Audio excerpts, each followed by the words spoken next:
How do you view the Trans-Texas Corridor? You know, there's to this day there's still a great deal of controversy surrounding the corridor. Many people feel like their voices have not been heard, they've simply not been listened to. And it's one of the reasons why on March 1st we're going to hold a hearing here in Austin and allow the public to actually come forward and speak directly to the legislature about their concerns. You know, if you have rural interest, you're a farm or ranch owner, you're very concerned about eminent domain. If you are a taxpayer in the state, you're very concerned about what amount of state money, if any, will go into the project, how long it'll take to be built.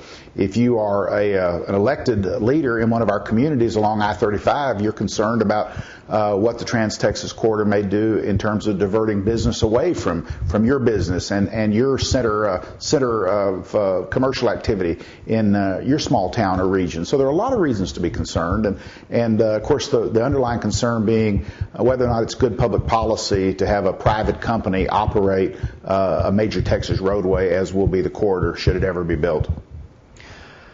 One of the new concepts that the legislature was created in the past is toll equity, the idea of using gas tax money to pay for toll projects.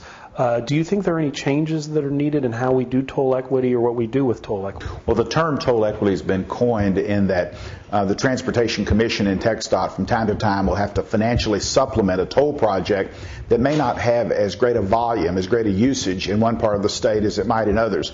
Not all areas are really automatically attractive for toll construction, and yet at the current time, with the limitations on the state funding for roadways, that might be the only way to build a toll. But the question comes into the subjectivity of the process. And many people feel that the formula that's been used to provide equity, or the amount of supplement, if you will, for one toll project in one part of the state hasn't necessarily been consistent with the way the monies are applied or the amount of monies applied in other toll projects in other regions. So I think you'll see the legislature take a much more careful approach in that, and really begin to examine whether or not these projects, whether or not there ought to be toll equity, and whether or not these projects are being handled in a fair and consistent fashion. And I think that's an appropriate thing for the legislature to do. What is a comprehensive development agreement? And I know you filed some bills relating to them. What do you think we should do relating to comprehensive development agreements? Well, comprehensive development agreements are agreements between the public, in this case the state, and private companies to be able to build roads in this state. And these comprehensive development agreements, or CDAs as they're often referred to, are entered into after being placed out to bid with private companies. Most recently, again, the conversation involving CDAs has to do with major toll projects throughout the state. But there are some concerns about these comprehensive development agreements, which the legislature authorized into law over the last 6-year period. In particularly, the concern is that these agreements contain provisions that limit competition.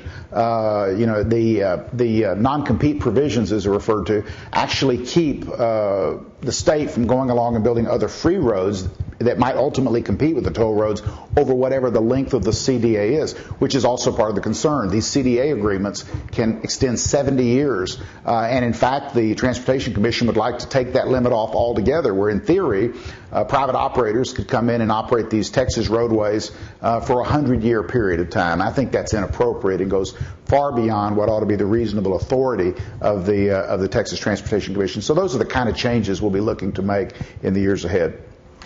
One other issue, in North Texas, obviously transportation, at least as long as I've been following Texas politics, is always a big issue. How would you characterize the relationship between the department and particularly the Texas Transportation Commission and your local elected officials, your cities, your county judges in North Texas? Let's say right now that relationship is strained. Many people feel that while TxDOT and the Transportation Commission talk about local control and local decision making, in reality that means local as long as you agree with TxDOT or the Transportation Commission. And if you disagree, of course the Commission has the ability to withhold funds that might otherwise go to your particular project to help build your project. And that's the kind of relationship that I think people are frustrated with, and that's what prompted my my recent call for the current chairman of the Transportation Commission to not remain on the commission upon the expiration of his current term, that he perhaps step aside and let someone new come in. I think that in many respects and in many quarters of the state, the Transportation Commission has worn out its welcome, and I think we need to bring in new faces, and we need to bring in a policy from Austin where the folks here listen to what the local needs are and are willing to address the transportation priorities in the fashion recommended to them by our locally elected officials, which candidly are in a position to know best what the immediate transportation needs really are. What do you think are some of the mistakes that TxDOT has made in respect to North Texas, or what do you think you would have done differently if you were at TxDOT, for example? Well, one concern, of course, is the proliferation of toll roads. In North Texas, we have a general attitude of support of tolls, but recently announced toll projects like 121 up in Collin County, very unpopular. People are very concerned. They feel like they already pay for that through their gasoline taxes. Another example, I think, that could have been handled differently, should have been handled differently, would have been the relationship between the North Texas Tollway Authority, or NTTA, if you will, and TxDOT. Many people feel that TxDOT has attempted to shut down NTTA, that they consider NTTA as an impediment to what TxDOT would like to do in its statewide policy toward transportation needs, when in reality NTTA was developed to be able to focus on the immediate needs of North Texas and be in the best possible position to provide efficient roadways at the lowest possible cost. That's the right mission, and NTTA has been on the right track in my opinion. But to see the encroachment by TxDOT on